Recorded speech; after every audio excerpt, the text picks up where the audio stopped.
안녕하세요.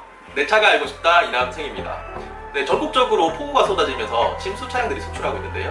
요거 하는데 다 합쳐서 10초도 안 걸리겠죠. 금방 할 수 있으니까 요거를 분리해 줌으로 인해서 몇백만 원이 왔다 갔다 합니다. 구독, 좋아요, 알림까지 부탁드립니다. 네, 사장님, 그러면 침수차를 사지 말아야 하는 이유가 있을까요? 처음에 침수가 됐을 때는 창문을 다 올렸단 말이에요. 날이 밝아져서 온도가 올라가게 되면 이 안에 있는 물들은 차량 곳곳으로 다 퍼져서 이제 전자제품들은 초토화되고 천장이라든가 각종 헝겊 재질들은 이제 냄새를 다 빨아들이고 있어요. 네네. 그렇기 때문에 비린내가 나고 수리하게 되면 물을 닿은 이제 부품들은 다 교체를 해가지고 하는데 이거는 안 닿았네 해서 그냥 넘어가는 부품들이 차차 뭐 3개월, 5개월, 6개월 거쳐가면서 고장이 나기 때문에 네네네. 침수타는 문제가 많다라고 이렇게 이제 대중적으로 알려지는 거거든요. 네네네. 뭐 그런 부품들을 전부 다 교체할 것 같으면 새 차를 사는 게 그렇죠. 싸겠죠. 그렇기 때문에 그거는 현실적으로 불가능하기 때문에 교환을 안 하게 되고 그러기 때문에 문제가 발생을 계속하게 네. 되는 겁니다. 그래서 침수가 된 차량들은 1단계든 2단계든 3단계든 다 피하라고 말씀을 드리는 거예요. 네네네.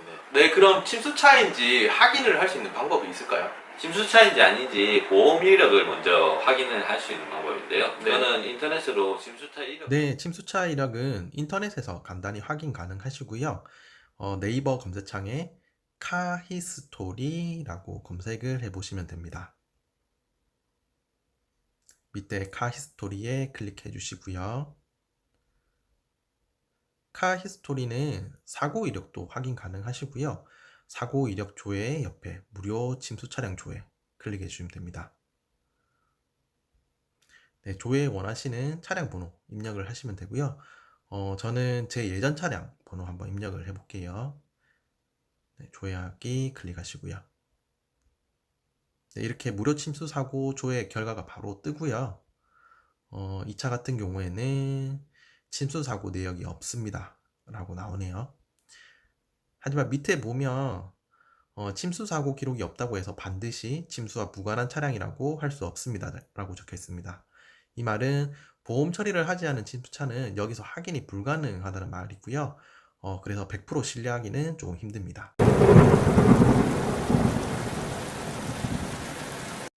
일단 침수차인지 확인해 보시려면 천장을 냄새를 한번 맡아 보시는 게 좋아요. 냄새를 맡아 보면 물 비린내가 살짝 나거든요. 하천가에서 나는 뭐 그런 냄새 비슷한 게 납니다. 이 천장 같은 경우는 교체하기 위해서는 생각보다 이게 가격이 많이 비싸거든요. 뭐 부품가가 뭐 한 50에서 70만 원 정도 하는 경우가 많기 때문에 중고차 매매 시장에서는 갈 수가 없어요. 그러면 가격이 안 맞으니까. 그래서 한번 냄새를 맡아보면 이제 바로 알 수가 있고, 그리고 이렇게 에어컨을 처음 틀어봤을 때 처음 나오는 냄새가 에바에서 이제 곰팡이에서 나는 냄새하고는 또 다르게 물 비린내가 확 올라옵니다. 그런 걸로 알 수 있고, 또 겨울에는 이제 에어컨을 틀어보고 여름에는 오히려 히터를 틀어봐서 이상이 있는지도 한번 확인해 보는 게 좋습니다. 그리고 바닥에는 요런 이제 매트를 한번 뒤집어 봐서 이런 부분에 흙이 있는지 없는지 여부를 한 번 더 확인해 보시는 게 중요할 것 같습니다. 특히 뭐 요런 시트 레일 밑에 구석구석에 이제 흙이 안 닦여져 있는 경우가 많거든요. 레일 사이사이에는 솔직히 닦을 수가 없어요, 전부 다. 그렇기 때문에 요 사이사이에 흙이 묻어 있으면 안에까지 물이 들어왔다는 걸 나타나니까요. 한번 확인해 보시고요. 안전벨트 당겨보는 방법이 있고요. 안전벨트를 이렇게 끝까지 당겨보면 물에 데였던 부분은 표시가 납니다. 이렇게 뭐 곰팡이가 쓸었다거나 흙이 묻어 있다든가 그런 표시가 나고요. 거의 100% 침수 차량이라고 생각하시면 됩니다. 근데 뭐 웬만해서는 이 안전벨트 교환을 해버리기 때문에 여기에서 나타날 가능성은 그렇게 많지는 않고 2단계 이상 침수가 됐을 때는 여기까지 물이 차겠죠. 워터링을 뜯었을 때 이물질이 한 라인을 거쳐서 쫙 묻어 있다 싶으면 침수 차량의 가능성이 굉장히 높습니다.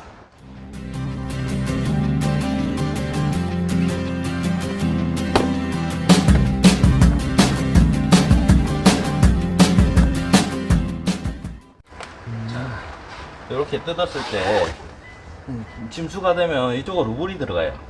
이쪽으로 물이 들어가가지고 이쪽에 차게 되겠죠. 예. 위로. 그래서 여기까지 침수가 됐다 싶으면 이쪽 라인을 기준으로 해서 이물질이 굉장히 많이 묻어 있습니다. 여기는 깨끗하고 이 밑에는 이물질이 많이 묻어 있고 그런 상태가 되기 때문에 이게 어디까지 침수됐다라는 것을 확인을 할 수가 있어요. 보통 요런 부분은 잘 안 건드리기 때문에 그대로 증거가 남아 있는 거죠. 근데 1단계는 이거 밑에 침수가 되는 거기 때문에 잘 확인이 안 될 수가 있어요. 요거 트립 뜯었을 때는 1단계는 확인은 안 되는데 2단계는 확인이 된다라는 걸 말씀드립니다. 그런데 중고차 살 때 예. 도어 트림을 다 이렇게 떼보지는 못하지 않습니까? 그렇게 할 수는 없죠. 그렇게 할 수 없기 때문에 웬만해서는 차량의 이제 컴퓨터는 잘 안 나가는 경우가 대부분인데 특별하게 고장이 안 나는 부품이 고장이 자주 난다든지 뭐 RPM이 가만히 있는데 올라간다든지 그런 증상이 있을 때는 옵트림을 뜯어서 확인하는 방법도 좋은 방법 중에 하나입니다. 그리고 요게 중요한데 침수됐던 차량 같은 경우는 요런 물 라인이 남아 있어요. 아까도 얘기했었지만 도어 트림에 이런 자국이 남아 있습니다. 그러면 한번 물에 빠졌다가 들어갔다고 생각하시면 돼요. 예, 요런 증상들을 하나하나 확인해서 이상이 있는 부위가 발생하면 웬만하면 침수차 의심이 되기 때문에 거래를 안 하시는 게 좋고요. 긴가민가 할 때는 차를 구입하실 때 이 차량이 침수차이면 환불을 한다 뭐 요런 특약을 꼭 넣어서 구입하시는 걸 추천드립니다. 네, 오늘도 좋은 정보 감사드립니다. 네, 내 차가 침수가 된다면 정말 당황스럽고 좀 절망스러운 심정이 이해가 되는데요. 그래도 조금 이익을 보기 위해서 결정한 행동들이 제2, 제3의 피해자가 생길 수 있다는 점들도 꼭 기억을 하셔야 될 것 같습니다. 네, 저희는 다음에 더 좋은 정보로 찾아뵙도록 하겠습니다. 감사합니다. 내 차가 알고 싶다에서는 카센터에서 자동차 정비를 받으시면서 호구가 되었던 경험이 있으신 분들이나 평소 내 차 관리나 정비 시 궁금한 점이 있으셨던 분들의 제보를 기다립니다. 그런데 말입니다. 구독과 좋아요, 알림까지 부탁드립니다.